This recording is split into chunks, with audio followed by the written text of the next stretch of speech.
Gue kan dari kemarin-kemarin udah diem mulu Om Didit. Oke, gini ya. Yang lain diem ya. Iya Oke, Gus. mulai. Mulai, woi. Simak, baik-baik. Simak.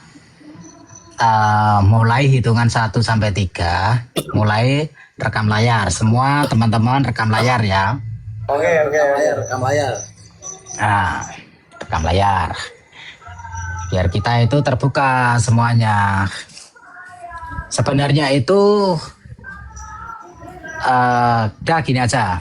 Udah semuanya rekam layar. Udah Gus, aman Gus. Pesan saya jangan dipotong-potong kalau pengen upload, jangan dipotong-potong, terutama Brandy ya. Kalau ngeyel, Brandy tak sikat loh. Ya. Saya mulai, ini serius nih, saya mulai. Siap Gus. Mulai dengan formal. Assalamualaikum warahmatullahi wabarakatuh. Waalaikumsalam. Di sini yang belum kenal saya, teman-teman Kicomania Nusantara, perkenalkan, nama saya singkat GNS lengkap Nur Samsun. Di sini saya pengen mengulas seputar yang sedang viral dan heboh, yaitu 18 juta. Terus yang kedua masalah terkait amplop coklat. Terus Terus yang ketiga atau yang terakhir, saya pengen mengulas sesuai pertanyaan. Jadi saya membuka pertanyaan tentang Kicomania. Silakan bertanya kepada saya, satu orang satu pertanyaan. Tapi itu untuk ketiga, makanya saya akan membahas dulu, mengulas dulu yang seputar 18 juta itu sampai detail, sampai dari 0 sampai ke finish, sampai ke Ujung. ending, sampai ke ending, ujung. Itu yang pertama. Yang kedua, saya akan mengulas tentang amplop coklat. Oke? Di sini sebenarnya saya melakukan live TikTok. Itu sengaja mengundang teman-teman Kicomania. Walaupun beliau-beliau mereka tidak berteman dengan saya di TikTok. Nah, kenapa saya live di TikTok bukan di Facebook? Sedangkan yang heboh itu di Facebook. Karena kalau di TikTok itu kita bisa bercakapan dengan enak dan komunikasi kita itu cepat. Dengan komentar dan dengan host itu cepat.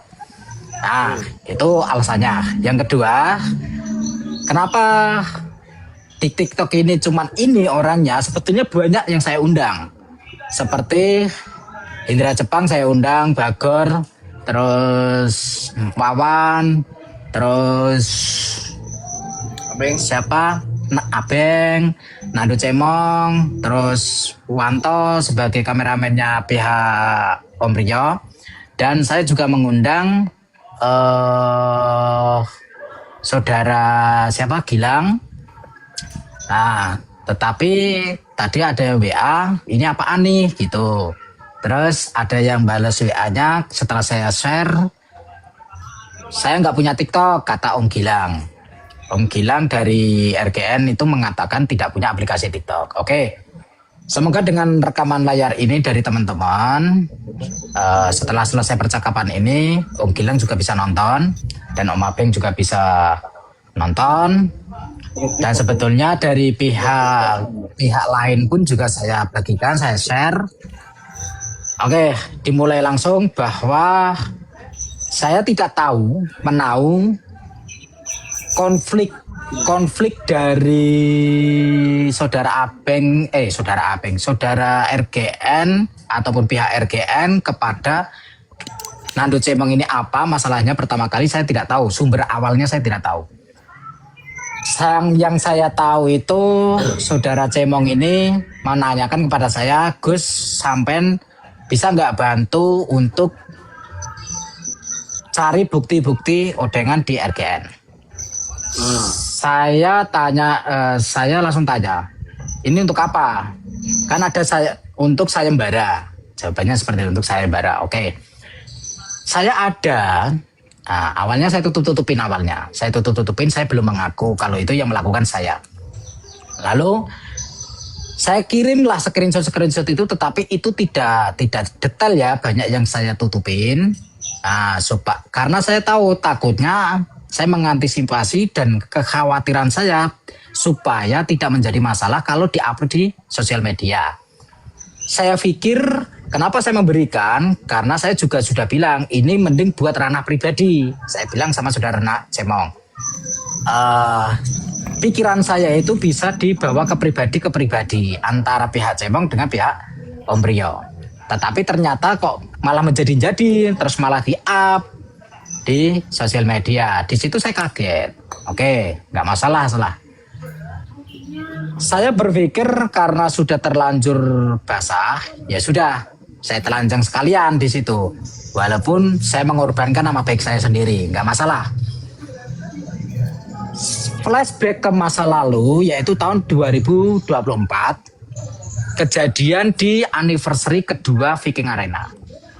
Kejadian tersebut, singkat cerita begini, saya sudah beli tiket all class dari pembukaan sampai akhir, siang sampai sore. Nah, dan bukti-buktinya juga ada kalau saya beli pesen tiket all class. Dan itu kelas Cucak Ijo dan kelas Murai Batu. Karena saya juga main Cucak Ijo waktu itu. Nah, sebentar.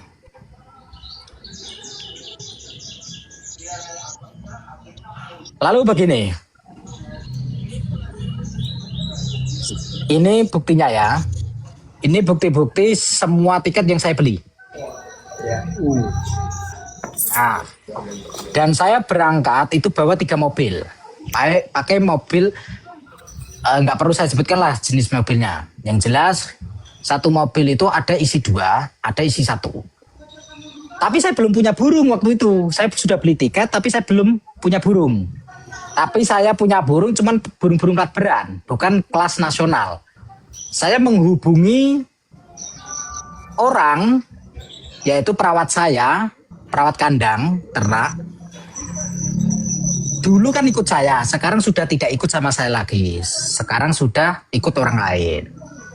Nah, orang tersebut saya tidak bisa menyebutkan namanya. Inisialnya ya anggap saja Selamat gitu ya. Nah, anggap aja Selamat namanya. Si Selamat ini saya minta tolong carikan burung yang speknya nasional, muda sama dewasa. Akhirnya dicarikan spek dewasa, saya dapat itu di Sragen rebutan sama Ngawi 1 dan sama yang punya Murai seharga miliaran. Nah, saya nggak mau nyebut namanya karena ini tidak ada hubungannya sama beliau. Itu yang dewasa saya rebutan. Akhirnya berhasil saya dapatkan karena sudah saya bayar di awal. Terus burung yang muda saya dapatkan di Semarang. Yang saya namakan Aji Muko. Nah, Aji Muko ini saya beli 30 juta. Itu juga dicarikan oleh si Selamat ini. Yang inisialnya Selamat ya, bukan nama aslinya itu. Lalu karena beliau ini, si Selamat ini mengatakan ini bisa buat main ke sana, ke Viking. Karena main ke Viking itu juga saya bikin pertanyaan, kira-kira main kemana nasional nih? Lah mintanya ke Viking, ya sudah ke Viking. Saya turutin ke Viking. Terus saya request, saya minta pendapat sama tim. Saya minta pendapat sama tim di grup, kira-kira karena ini kita sudah naik ke nasional, itu adalah pertama kali saya naik ke nasional. Biasanya ke Latberan, itu pun saya tidak pernah hadir, ya, hanya perawat-perawatku main ke Latberan. Dan karena kesibukan saya, jadi saya nggak pernah main ke Latberan, walaupun burungnya yang main. Terus kenapa di nasional saya turun ke lapangan? Karena saya sudah berkurang. Kesibukan saya sudah banyak yang menghandle seperti ARD dan sebagainya. Saya pengen merasakan sensasi yang katanya, kata si perawat saya ini, itu Viking Arena itu adalah gantangan termewah di Indonesia. Oke, saya penasaran juga kan, saya pengen mencari ilmu kalau bikin gantangan itu nantinya seperti apa. Makanya saya berangkat ke sana. Nah, saya bertanya kepada perawat saya ini bahwa tim kita supaya naik biar dikenal itu gimana caranya? Karena kita pemula ini di tingkat nasional. Terus supaya produk kita, ternak kita ini bisa dilirik sama pemain-pemain, bisa pada belanja beli di ternakan kita itu bagaimana caranya? Wajar dong secara manusiawi orang yang jualan, orang yang marketing itu harus menggunakan ilmu marketingnya. Nah, itu sah. Dalam perdagangan itu sah-sah saja. Terus saya dapat jawaban dari si Selamat ini yang inisialnya Selamat ini mengatakan kita minta tolong sama pihak panitia. Sedangkan saya nggak kenal, nggak ada yang saya kenal. Nah, kebetulan dia juga kenal. Dia kenal sama salah satu panitia ini dan akhirnya ngobrol lah, telepon video call bertiga. Saya sama si saudara yang inisialnya Selamat, sebetulnya namanya huruf depannya A. Nah, terus di situ yang satunya itu adalah sebagai MC. Nah, ngobrol-ngobrol di situ, terus saya tanya, ini kira-kira kayak gini ini caranya gimana konsepnya? Nah, tergantung mintanya bagaimana, kata si MC ini. Terus saya menjawab, saya pengen nama ternak saya naik, nama tim saya naik. Ini gimana caranya? Oke, paham dong, namanya sesama konten kreator, sesama orang ngerti sosial media, sama-sama ngertinya. Lalu saya disarankan sama si perawat saya ini untuk kolaborasi, disarankan seperti itu, untuk kolaborasi ya. Lalu saya bilang, oke, kita kolaborasi. Kira-kira namanya orang kolaborasi itu membutuhkan apa saja nih? Biayanya berapa? Terus akhirnya si MC ini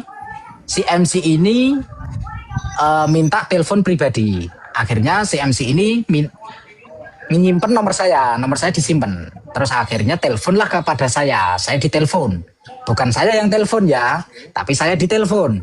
Nah, saya ditelepon, ngobrol, untuk konsepnya bagaimana, untuk langkah-langkahnya bagaimana, sudah dijelaskan singkat ceritanya itu. Saya request, saya minta, namanya request kan minta, memohon. Saya bersedia mengeluarkan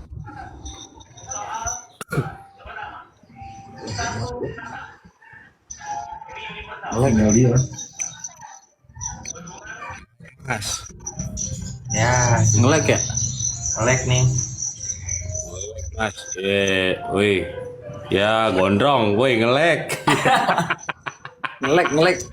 Ya, Nge-lag. Iya lo, ya elah. ya. Halo. Ulang. Saya Sampai bersedia. gimana? Tadi sampai saya bersedia. Ya, saya bersedia. saya oke, saya ralat ya. Jadi nego dari angka 20 nego terus sampai ke titik di angka 18 akhirnya deal itu. Saya bersedia. Nah, tapi saya minta request karena saya mengeluarkan biaya banyak dan saya sudah beli tiket banyak, masa saya nggak boleh request? Saya minta request dong, bahwa saya minta secara relevan, secara psikologinya, secara logikanya, kalau saya sekedar ngonten saja, kayaknya kurang ini untuk menarik para customer yang pengen meminat atau meminang trotolan dari ternak saya. Jadi saya bersiasat ataupun berencana gimana kalau saya satu kelas itu dikasih juara satu. Saya minta juara satu. Nanda udah masuk tuh, Nanda udah masuk tuh, Nanda. Gus, Gus. Tuh ada Nanda tuh. Undang lu. Jadi request lah ceritanya nih. Nanda itu yang mana? N88.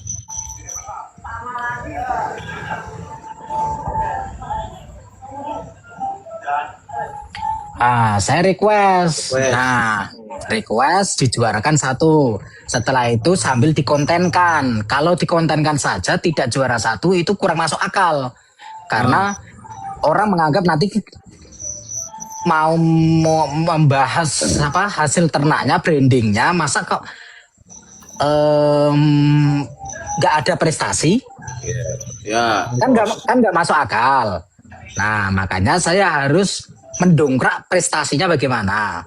Akhirnya sepakat di situ. Ya sudah, kata si MC ini, nanti saya kasih bintang. Nah, saya kan nggak tahu bintang ini apa. Saya nggak paham kan bintang ini apa. Akhirnya kan teleponnya sudah selesai tuh. Nah, saya menghubungi pihak perawat kandang ini. Bintang ini apa? Oh, bintang itu maksudnya dikasih tanda, Gus, bahwa burung jenengan ini itu nanti akan mendapatkan nominasi, akan mendapatkan perhatian. Oke. Setelah itu saya menghubungi lagi. Saya seneng gini, Pak. Saya menghubungi lagi dong. Ya. Masih ada Rehan. Dengar nggak? Suara saya dengar nggak? Dengar. Dengar Gus. Saya menghubungi lagi, terus saya tanya. Saya tanya masalah konten ini. Kira-kira nanti kalau setelah dari Bandung, bisa nggak saya request lagi yang kedua, yaitu konten di kandang saya. Konten di kandang saya. Jadi tidak sekedar konten di sana, tapi pertama kontennya di sana. Juara satu sambil dikontenkan. Terus bikin konten yang kedua itu perjalanan ke Semarang, yaitu ke kandang ternak saya. Nah, tapi pihak si MC ini minta biaya tambahan, yaitu untuk akomodasi. Nah, terus saya tanya berapa akomodasinya, tidak menyebutkan, tapi mengatakan nanti tinggal hitung-hitungan saja, Gus. Biaya tolnya berapa, setruknya nanti tak kumpulin. Bensinnya berapa, nanti tak kumpulin setruknya. Oke, jadi biaya bensin, biaya tol, terus nanti hotel, makan-makan, semuanya dari saya. Tapi di sini saya pikir-pikir. Saya pikir-pikir dan saya rundingan sama teman-teman, sama perawat-perawat, nggak usah saja. Ya sudah, akhirnya saya cancel, saya batalkan. Jadi konten yang kedua ini untuk grebek grebek kandang breeding itu nggak jadi. Jadi sudah putus di situ tuh. Kerjasamanya sudah sampai di situ, putus. Nah, makanya untuk saudara Cemong ini kok minta bukti screenshotan, saya kirim dong, karena nggak mungkin saya ada kok saya bilangnya nggak ada. Nah, tapi perlu diingat ya, waktu awal saya tidak tahu itu odengan atau apa, istilah namanya saya belum tahu. Nah, karena saya di saat itu, saya memang setahu saya yang namanya odengan itu kan bayar terang-terangan kepada juri, tetapi ini saya bayarnya kepada MC. Tetapi konteksnya sesuai yang saya katakan itu tadi, yaitu saya minta dijuarakan dan dikontenkan. Nah, ya dipromosikan di kontennya gitu loh. Ya.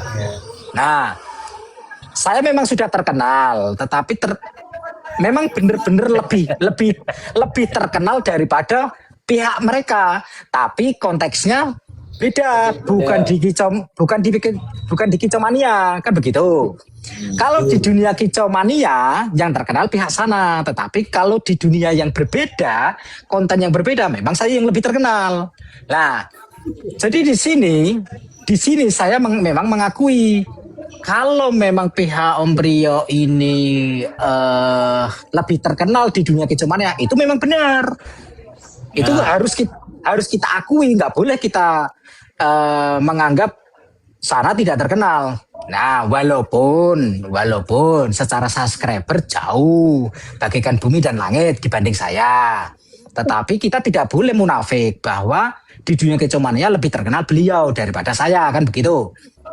Nah, kita fair-fairan saja, kita ngomong apa adanya, nggak usah ditutup-tutupin. Terus saya sudah wanti-wanti sama saudara Cemong bahwa ini jangan sampai dipublikasikan. ya. Walaupun sebenarnya kalaupun dipublikasikan nama saya itu juga pasti tercoreng dong, tapi saya nggak masalah. Saya nggak masalah. Cuman saya pengen menjadi penengah supaya kalian itu bisa damai. Paham ya? Paham. Supaya bisa damai. Nah, akhirnya ngobrol lah sama Cemong di WA itu, telepon itu ngobrol panjang sekali, hampir 2 jam. Buset. Awalnya Nando Cemong itu kekeh nggak mau. Awalnya nggak mau didamaikan, nggak mau dibantu untuk mediasi, nggak mau awalnya. Akhirnya saya bilang begini, kalau sampai nggak mau nurut dengan cara saya angkat tangan. Ya, saya angkat tangan. Saya akan bahkan saya bisa membantu pihak mereka. Itu. Nah, saya di sini tidak mau menyalahkan siapapun, tidak mau membenarkan siapapun. Yang jelas, kalau niatmu cuma sayembara, kamu menghubungi secara pribadi saja, nggak usah keluar-keluar di sosial media. Itu. Karena permintaan dari saudara Prio Excellent itu adalah hubungi saya, kan begitu. Kalau memang menemukan indikasi odengan, hubungi saya. Kan kata-katanya Om Prio seperti itu. Nah, nggak perlu di sosial media kan. Itu yang saya tangkap. Jadi di sini sebenarnya saya bingung siapa yang salah, siapa yang benar. Terus siapa yang anak kecil, siapa yang dewasa, saya bingung. Saya sudah bersikeras untuk menjadi penengah. Saya sudah menghubungi Wanto. Wanto itu kameramennya Om Prio. Itu setengah jam lebih saya teleponan. Wanto ini juga bersedia menyambungkan antara saya dengan Om Prio. Tetapi Om Prio juga saya WA belum dibalas sampai sekarang. Saya WA udah lama itu untuk menjadi penengah. Saya WA, ini saya habis teleponan sama Nando Cemong.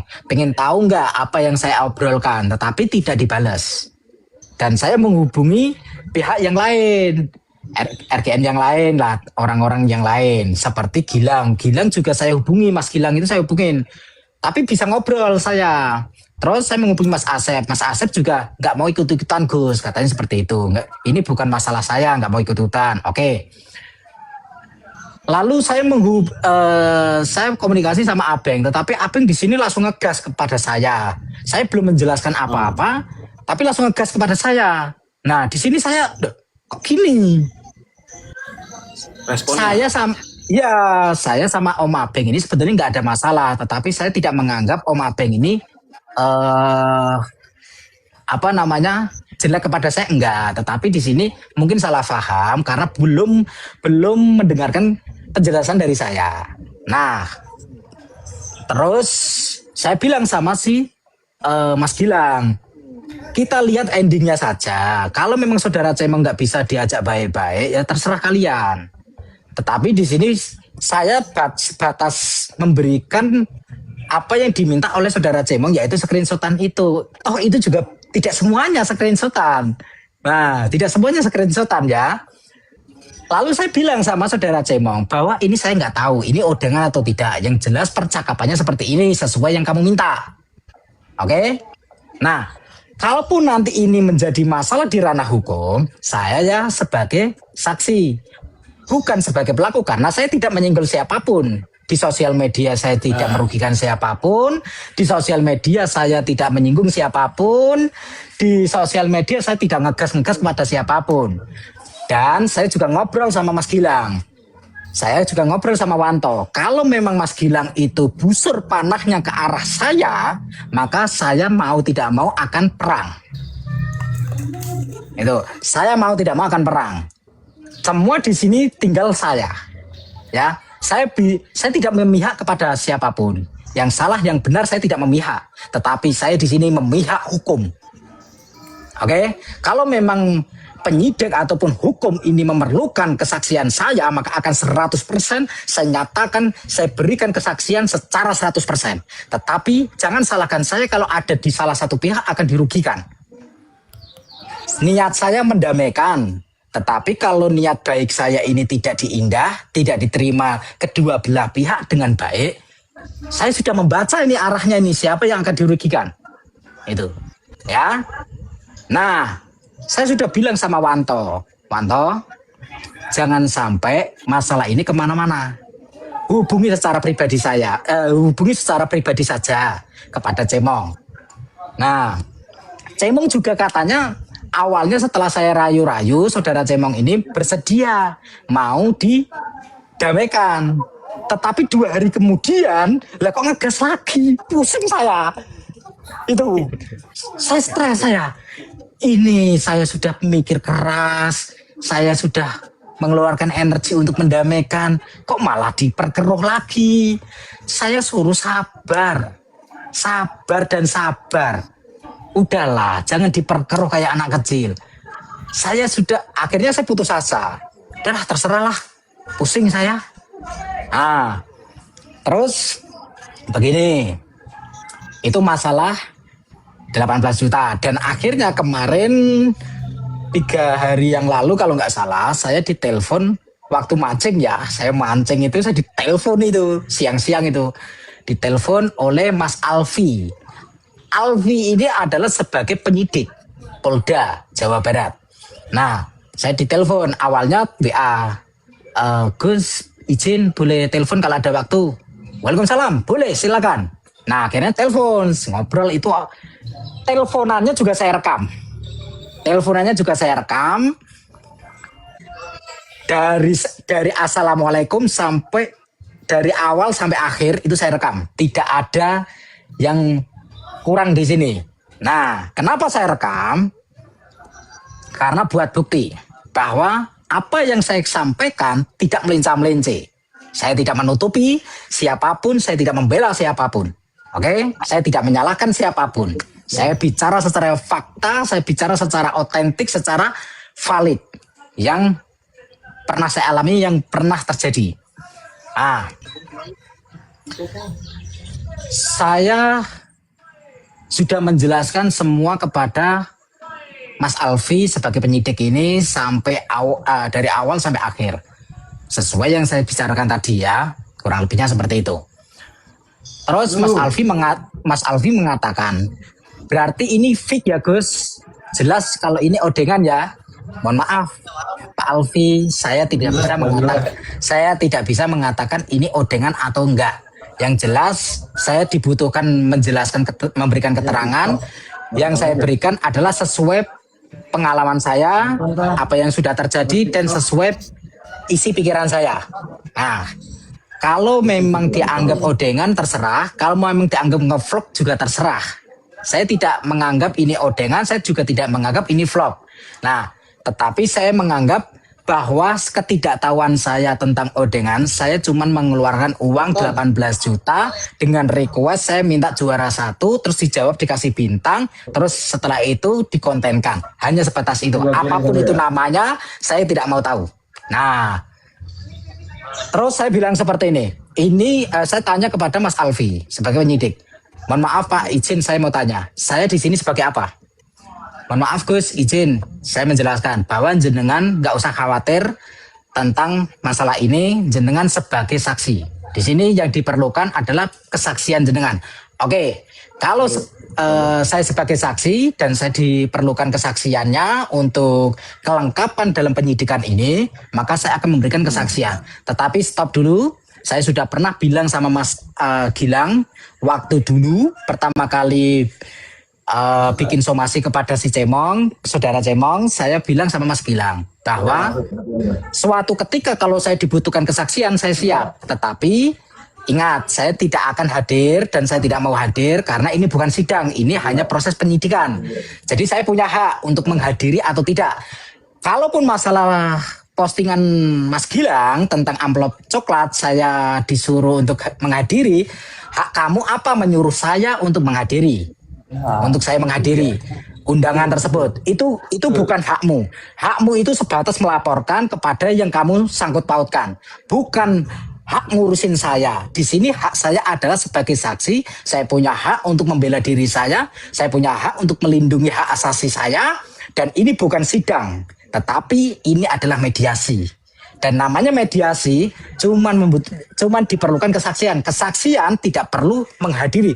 bisa by phone. Dan saya sudah melakukan by phone sebelum Anda bikin postingan seperti itu. Makanya cari informasi dulu apakah saya sudah memberikan kesaksian kepada pihak penyidik atau belum. Nah, jangan gegabah bikin postingan seperti itu yang justru memperkeruh itu siapa. Kalau sampai menginginkan siapa dalang sebenarnya, saya bertanya, sampai jangan membenarkan satu pihak. Tetapi di sini saya tidak membenarkan siapapun, saya tidak menyalahkan siapapun. Saya hanya diperlukan di saat orang butuh saya. Saudara Cemong membutuhkan itu, saya bantu itu. Kalau sampai membutuhkan sesuatu dari saya untuk kesaksian, saya memberikan kesaksian. Selesai masalah saya.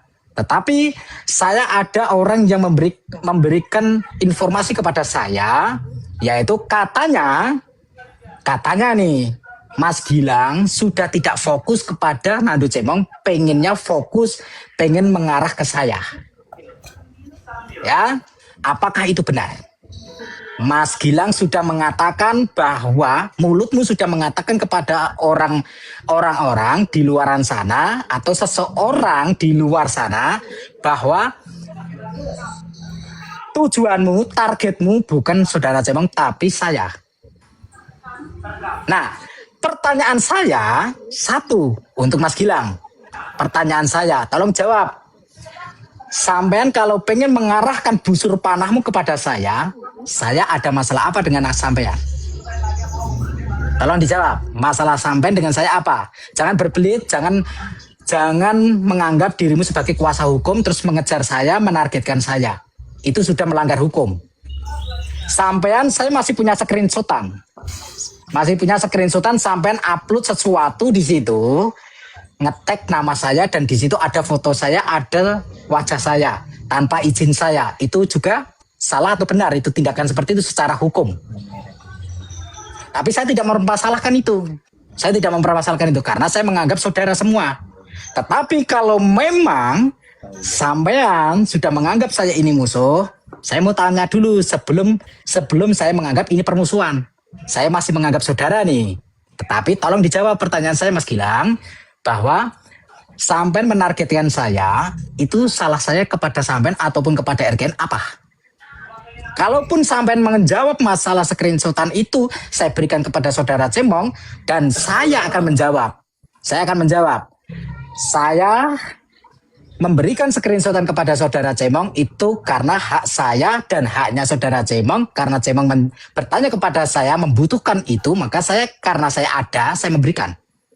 Dan karena pernyataannya saudara Cemong hanya untuk sebatas sayembara, silakan saya berikan. Tetapi saya juga sudah wanti-wanti jangan sampai diupload di sosial media.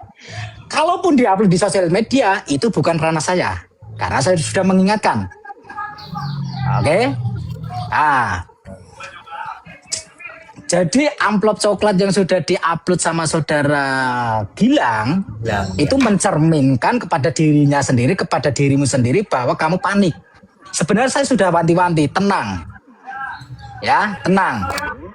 Kalau sampean berpendidikan harusnya tidak melakukan itu. Kalau sampean paham tentang psikologi, nggak harus melakukan seperti itu. Itu. Jadi betul, paham Gus. Ya lanjutkan Gus. Jadi teman-teman di sini, semua teman-teman Kicomania perlu dipahami. Sebenarnya pihak RGN ini tidak salah. Pihak saudara Cemong juga tidak salah kalau mencari benarnya. Tetapi kalau mencari salahnya, dua-duanya juga bisa salah. Itu. Kesalahannya di mana kalau kita fokus mencari kesalahan? Saudara Cemong banyak salahnya. Salahnya apa? Terlalu kasar. Bermain sosial media terlalu kasar. Sebenarnya kita cukup main mengolah kata-kata saja. Itu nggak perlu sampai ke situ-situ, sampai kotor kalimatnya, sampai ya terlalu parah. Saya sudah mengingatkan sama saudara Cemong. Terus kalau dari pihak RGN sebetulnya Om Prio sendiri tenang. Om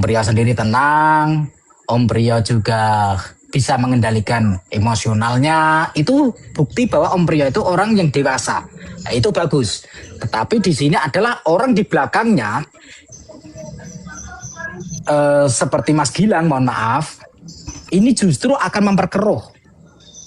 Saya menganggap ini justru memperkeruh, bukan malah mencari kebenaran, tetapi ini adalah memperkeruh suatu keadaan. Sebenarnya nggak perlu hal-hal seperti ini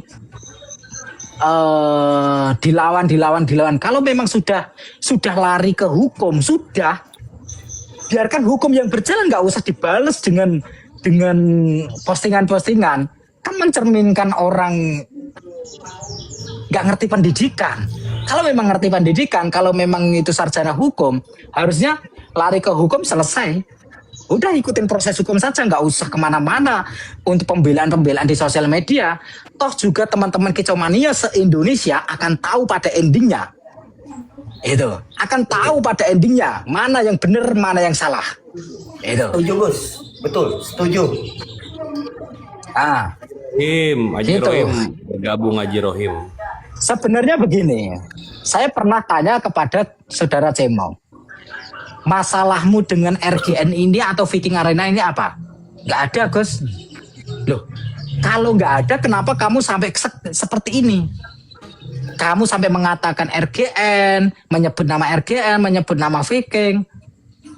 Ya itu karena kejengkelan saya tidak pernah direspon, WA saya, telepon saya. Awalnya saya itu arah saya itu cuma ke personal, jadi oknum-oknumnya, orang-orang yang di dalam itu. Oke, kalau begitu lebih baik diralat, hapus semua itu postingan kamu, hapus yang kata-kata kasar, yang menyerang ke katakanlah apa namanya, nama EO-nya dan sebagainya, cukup ke arah orangnya saja. Itu. Jadi nggak perlu ke nama instansinya atau nama mereknya, sarung gitu, nggak perlu. Itu. Ya Gus, saya nanti akan saya hapus dan saya bersedia untuk dibantu sama Gus supaya bisa ketemu titik temunya sampai damai. Saya bersedia. Nah, akhirnya saya senang dong, saudara Cemong sudah bersedia untuk didamaikan. Dan akhirnya saya bilang, ya udah kalau begitu saya akan menghubungi Om Rio dan pihak RGN seperti apa. Saya sudah menghubungi Mas Gilang, saya sudah menghubungi Om Asep, sudah menghubungi Mas Wanto sebagai kameramannya Om Rio. Saya sudah menghubungi Om Rio. Tetapi di sini Om Asep meresponnya, Gus, saya nggak tahu apa-apa, Gus. Saya nggak mau ikut-ikutan gitu. Oke, memang benar. Om Asep tidak ikut-ikutan, tidak mau ikut-ikutan dan tidak mau masuk ke ranah urusan ini sampai ke dalam. Karena tidak ada keterlibatan. Dan saya mengenal Om Asep itu orangnya baik dan apa adanya. Terus yang saya kenal ya selama ini ya. Terus saya menghubungi Mas Wanto. Akhirnya saya telepon. Lebih dari setengah jam, terus ngobrol. Inti dari obrolan itu adalah untuk pembahasan rencana-rencana mendamaikan kedua belah pihak. Akhirnya Mas Wanto juga setuju, tetapi keputusan ada di Bapak, katanya gitu. Bapak itu maksudnya Om Rio. Akhirnya saya tunggu, terus saya menghubungi Om Rio sampai sekarang juga belum dibales. Akhirnya saya ya sudah pasrah. Terus akhirnya saya menghubungi Mas Gilang. Mas Gilang akhirnya bisa saya hubungi. Cuman Mas Gilang bilang seperti ini. Kalau saya Gus sebetulnya nggak ada masalah apa-apa sama Cemong. Dan saudara Cemong ini masalah dengan saya itu cuman ngata-ngatain saya pengacara inilah, pengacara tempe lah. Dan oke. Kalau saya nggak tahu ya itu ya masalah itu saya nggak tahu. Cuman ini gimana ini, saya pengen mendamaikan kedua belah pihak, gimana ini. Nah, akhirnya si Mas Gilang mengatakan, kalau saya sih bisa-bisa saja Gus mencabut laporan, tetapi saya sebagai kuasa hukum manutlah apa kata instruksi di atas dan biarkan hukum yang berjalan. Ini masih somasi, ya sudah. Dan saya sudah mengingatkan, saya di sini hanya sebatas saksi yang diperlukan kesaksian. Kalau sewaktu saat nanti, kalau busur panahmu mengarah ke saya, maka saya akan lawan.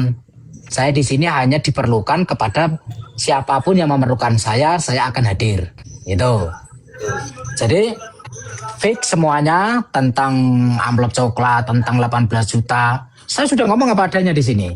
Dan tentunya sebelum saya melakukan kirim screenshot kepada saudara Cemong, sudah saya pikirkan baik-baik. Semuanya sudah saya pikirkan langkah positif dan negatifnya seperti apa. Dan teman-teman yang kontra, yang pernah menghujat saya masalah mengharamkan lomba burung, tolong jangan diputus-putus ini percakapan ini. Saya akan menjawab, terutama Brandy. Jangan diputus-putus, jangan dipotong-potong lagi ya. Saya akan menjawab secara detail.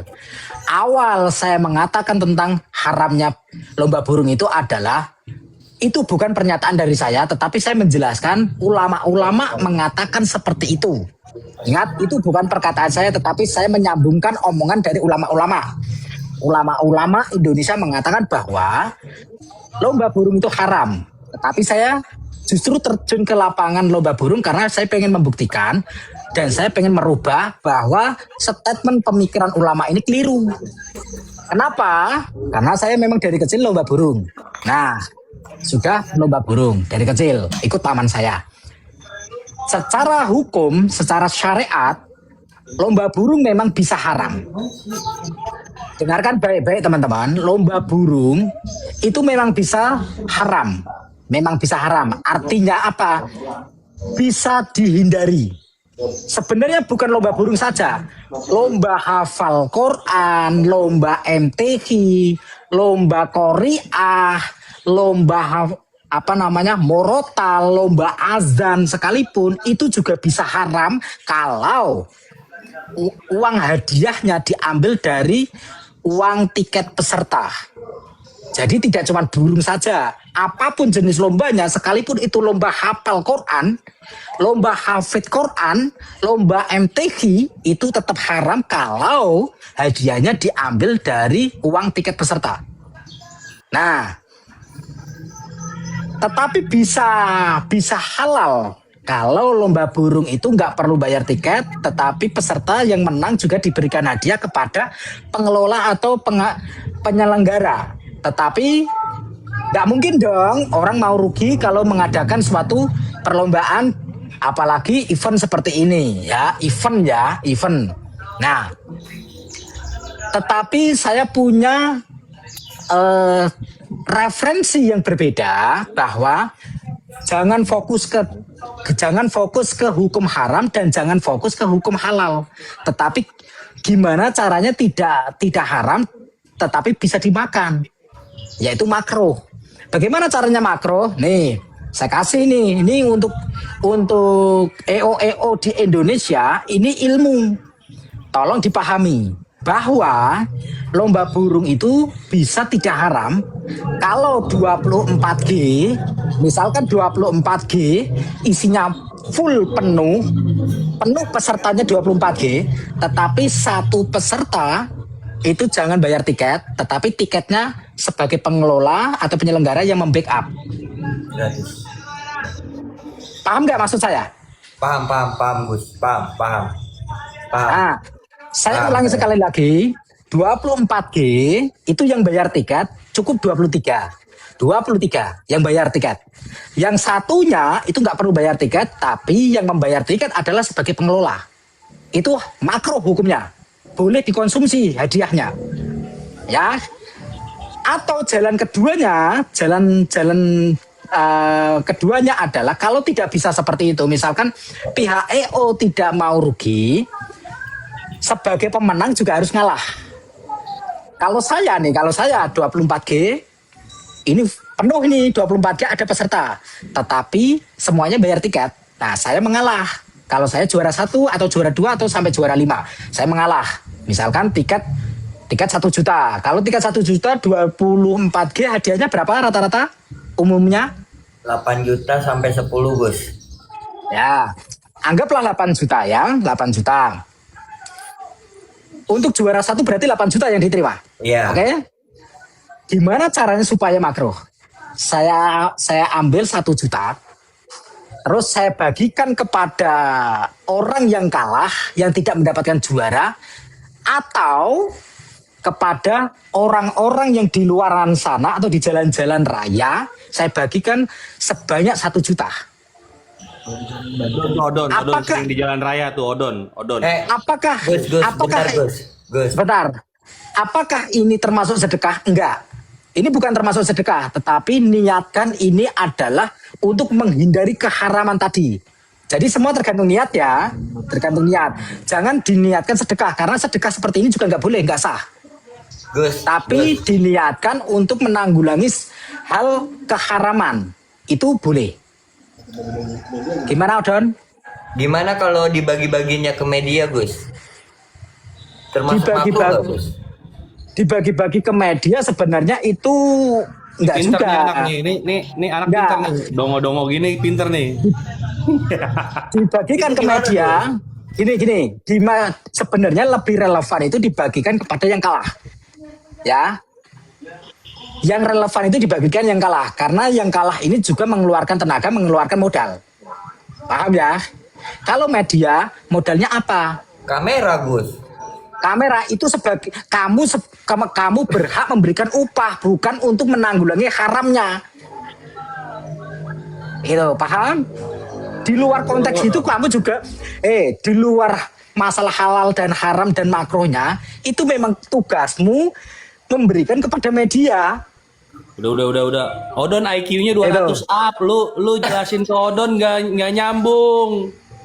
Paham ya? Kata Lu jelasin ke siapa? Odon nggak nyambung. Orang Odon gua paham, IQ-nya Bang. 200 up lu. Gimana? Gue paham soal itu, Bang. Gue paham. Gue paham soal itu. Gue paham. Jadi maksudnya begini, selama ini kan banyak yang simpang siur. Ini GNS kok mengharamkan lomba burung sedang dia lomba burung. Karena tidak melihat, tidak mendengarkan pernyataan secara lengkapnya. Lah sekarang saya jelaskan secara lengkap ini. Itu. Makanya Ya. biar nggak, saya tidak menyalahkan netizen, saya tidak menyalahkan. Mungkin saya yang salah karena saya kurang detail saja menjelaskan sehingga orang gagal paham. Salahnya ada di saya karena saya tidak menjelaskan secara detail. Kalau netizen mah nggak ada yang salah. Nah, iya kan netizen bisa menilai sendiri dari beberapa literasi dan referensi ilmu kan gitu. Ya. Nah, kalau memang haram nggak mungkin saya dong lomba burung. Sebenarnya saya pengen merubah statementnya para kiai-kiai ulama-ulama yang mengharamkan lomba burung. Sebetulnya lomba apapun juga bisa haram. Bahkan lomba hafal Quran juga bisa haram kalau peserta bayar tiket terus hadiahnya dikembalikan ke peserta lagi. Itu diambil dari uang tiket. Nah, Saya tetap ikut Aji Topik aja nih, baru ngasih gift nih, Aji Topik Banjarnegara nih. Saya ikut lomba berbuat kebaikan aja. Ikut ayah gua nih. itu masalah hukum halal dan haramnya. Terus kalau masalah amplop coklat sudah saya jawab seperti itu. Masalah 18 juta itu saya sudah menjawab secara detail dan ontentik dan valid. Dan di sini terus saya pengen membahas juga masalah pernyataan saya yang dianggap saya pernah mengatakan di tahun 2026 ini saya akan menghancurkan 3EO di Indonesia ini. Begini. Apa dasarnya Gas, tuh gas, mengucapkan gas. mau suasana itu tuh apa dasarnya? Jadi begini teman-teman semuanya. Apa karena odengannya terlalu banyak, Gus? Bukan. Saya itu tidak mengarah kepada siapapun. EO mana saya tidak menyebutkan. Jadi jangan merasa ya Om Gilang. Diralat itu postinganmu. Saya tidak pernah merasa mengatakan bahwa RGN akan saya hancurkan. Tetapi dengan pernyataanmu, postinganmu, seperti itu tadi beberapa jam yang lalu, seolah-olah saya pengen menghancurkan RGN. Itu kamu sendiri yang memelintir, yang blunder sebenarnya, bukan saya yang memelintir ataupun teman-teman yang lain. Betul, Gus. Betul. Banyak kan blunder itu, Gus, dia tuh, Gus. Jadi Dulu Odon ya elah. Odon Jadi dulu. Jadi tolong diralat tuh postinganmu itu. Saya tidak menyebutkan nama merek apapun. Saya hanya mengatakan EO di Indonesia. Yang namanya EO kan banyak kan, tidak cuman RGN. Bahkan di sini juga ada yang namanya apa namanya itu Maskarebet kelas RT, tapi ya itu juga EO. Tempat Tapi gua juga udah ada. terbukti belum, Gus? Kawinan, kawinan, ngurus sunatan juga ada tempat gua. Gus, tapi sudah Hah? terbukti belum, Gus? Apanya? Itu masalah tadi udah terbukti belum? Tuh kan, Odon jangan suruh ngomong. Piki, lu aja Pik. Nggak nyambung nih, jaga sembung bawa goblok. Yang terbukti itu masalah tadi yang mana? Yang tadi masalah odingan 3 EO. Nggak ada hubungannya dengan sama yang 3EO. Makanya Odon, waktu masih kecil Odon, diem ngempengnya aja jangan 1 ban jam. dalam kopaja. Nanti lu gua TF tuh. Ngempengnya ban dalam kopaja Lu kalau sih, dia diem aja ditransfer lu Don. Sama Nggak ada aki-aki. hubungan. Odon sayang yang paling ganteng, unyu-unyu. Mwah. Odon, waktu kecil ngempengnya ban dalam kopaja sih. Jadi aduh, jadi nggak nyambung nih. Enggak, Jadi permasalahannya begini kan. Katanya kan mau ngancurin 3 EO kan ya. Tapi udah terbukti belum, Gus? Masalahnya begitu. kamu kan harus jelas. Omonganmu harus jelas. Apa yang dibuktikan dan terbukti hal apa? Masalah odengan. Enggak, bukan Odengan masalah kan- dengan masalah 3 EO tadi yang mau dihancurin sudah ada yang terbukti belum, Gus? Gitu. Ya kan belum. maksudnya. Emang kamu tahu EO Konflik mana ya? yang saya maksud? Kan nggak tahu kamu. Iya, bisa jadi kawinan. Ah, Iya. Ya, nggak, berarti ini ada unsur Nah. baper dong, baper. iya berarti.